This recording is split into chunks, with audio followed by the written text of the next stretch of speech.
ಮೇಕಾ? ಹೌದು dad. Shopping ಮುಗಿಸ್ಕೊಂಡು car ಹತ್ತ ಬರ್ತಿದ್ ಕೂಡ್ಲೆ ಕಾಲ್ ಕೆಳಗಡೆನೆ ಹೆಡೆ ಎತ್ಕೊಂಡಿತ್ತು ಗೊತ್ತಾ? ಅಯ್ಯೋ ದೇವ್ರೆ, ನಿಂಗೇನು ಕಚ್ಚಿಲ್ಲ ತಾನೆ? ಏನ್ ಕ್ವೆಶನ್ ಕೇಳ್ತೀರಾ ಡ್ಯಾಡ್? ನನ್ಗೇನಾದ್ರೂ ಕಚ್ಚಿದಿದ್ರೆ ನಾನೇನಿಲ್ಲ ಆರಾಮಾಗಿರ್ತಿದ್ನಾ? ಹಾಗಲ್ಲಮ್ಮ, ನಿನ್ಗೇನು ತೊಂದರೆ ಕೊಡ್ಲಿಲ್ಲ ತಾನೆ? ಆ ನರಸಿಂಹ ಇದ್ದಕ್ಕೆ ನಾನ್ ಸೇಫ್ ಆದೆ.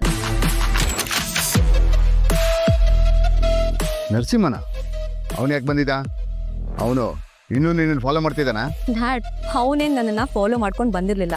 ನೀವ್ ಕಳ್ಸಿರೋ ಕಾರ್ಗೆ ಡ್ರೈವರ್ ಆಗಿ ಬಂದಿದ್ದ. ಏನು, ಡ್ರೈವರಾ? ಹೌದು. ಹಾ, ಜಯರಾಮ ಹೇಳ್ತಿದ್ದ ಅವನ ಮಗ ಡ್ರೈವರ್ ಕೆಲಸ ಮಾಡ್ತಿದ್ದಾನೆ ಅಂತ. ಡ್ರೈವರ್ ಆಗಿ ಬಂದಿದ್ನಾ? ಅವನೇನು ನಿನಗೆ ತೊಂದರೆ ಕೊಡ್ಲಿಲ್ಲ ತಾನೆ? ಇಲ್ಲ ಡ್ಯಾಡ್, ಅವನ್ ಯಾಕೆ ನನಗೆ ತೊಂದರೆ ಕೊಡ್ತಾನೆ? ಆದ್ರೆ ನಾನೇ ಅವನ್ಗೆ ಚೆನ್ನಾಗಿ ಗೋಳ್ ಹೊಯ್ಕೊಂಡಿದ್ದೀನಿ. ವೆರಿ ನೈಸ್ ಮಾ. ನೋಡುದ್ರಾ, ನೀವಿಬ್ರು ಸೇರಿ ಅವ್ನ್ಗೆ ಎಷ್ಟೇ ತೊಂದರೆ ಕೊಟ್ರು ಅವ್ನ್ ಮಾತ್ರ ಇವಳಿಗೆ ಸಹಾಯ ಮಾಡ್ತಾನೆ ಇದ್ದಾನೆ. ಸುಮ್ಮನೆ ಅವನ ಜಾಗದಲ್ಲಿ ಬೇರೆ ಯಾರೇ ಇದ್ದಿದ್ರು ಅದನ್ನೇ ಮಾಡ್ತಿದ್ರು ಅಲ್ವಾ ಮಗರೇ? ಹೌದು ಡ್ಯಾಡ್, ಮಾನವೀಯತೆ ದೃಷ್ಟಿಯಿಂದ ಅವ್ನು ನನಗೆ ಹೆಲ್ಪ್ ಮಾಡಿದಾನೆ ಅಷ್ಟೆ. ಅದ್ರಲ್ಲೂ ನನ್ನ ಫ್ರೆಂಡ್ಸ್ ಅಷ್ಟೊಂದು ರಿಕ್ವೆಸ್ಟ್ ಮಾಡ್ಕೊಂಡ್ಮೇಲೆ ಆ ಹಾವನ್ ಎತ್ತಿ ಅವನದನ್ನ ಸೈಡಿಗೆ ಇಟ್ಬಿಟ್ಟ ಗೊತ್ತಾ? ಕೇಳಿಸ್ಕೊಂಡೇನೆ? ಚೆನ್ನಾಗೆ ಕೇಳಿಸ್ತು. ಮೊಸರಲ್ಲಿ ಕಲ್ಲು ಹುಡ್ಕೋ ಬುದ್ಧಿ ಇರೋರ್ಗೆ ಒಳ್ಳೇದೆಲ್ಲ ಕೆಟ್ಟದಾಗೆ ಕಾಣೋದು.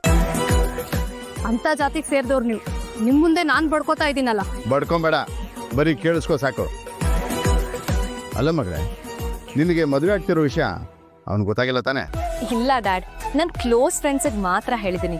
ನಾನ್ ಮದ್ವೆ ಆಗ್ತಿರೋ ಸರ್ಪ್ರೈಸ್ ಅವ್ನಿಗೆ ಈಗ್ಲೇ ಗೊತ್ತಾದ್ರೆ ಏನು ಮಜಾ ಇರಲ್ಲ. ಮದ್ವೆ ಆದ್ಮೇಲೆ ಅವನಿಗೆ ಗೊತ್ತಾಗೇ ಆಗುತ್ತೆ. ಆಗ ಅವನಿಗೆ ಸಿಗೋ ಶಾಕ್ ಇದೆಯಲ್ಲ, ಅದು ಮಜಾ ಅಂದ್ರೆ. ಆ ವಿಷಯ ಅವ್ನಿಗೆ ಗೊತ್ತಾಗಿ ಅವನು ಅವಳ ತಂಗಿ ವಿಲವಿಲ ಅಂತ ಒದ್ದಾಡ್ಬೇಕು. ಅಂತವ್ರನ್ನ ಕೆಣಕ್ಬೇಡ್ರಿ, ಬಡವ್ರ ಶಾಪ ತಟ್ಟದೇ ಬಿಡಲ್ಲ.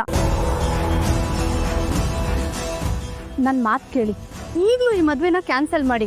ಏನೇ, ನಾಳಿದ್ ಮದುವೆ ಇಟ್ಕೊಂಡು ಕ್ಯಾನ್ಸಲ್ ಮಾಡು ಅಂತಿದ್ಯಲ್ಲ? ನಿನ್ನ ಮಗಳು ಚೆನ್ನಾಗಿರೋದು ನಿಂಗೆ ಇಷ್ಟ ಇಲ್ವಾ? ಆಸೆ ಇದೆ, ಆದ್ರೆ ನಿಮ್ಮಿಬ್ರಷ್ಟು ದುರಾಸೆ ಇಲ್ಲ.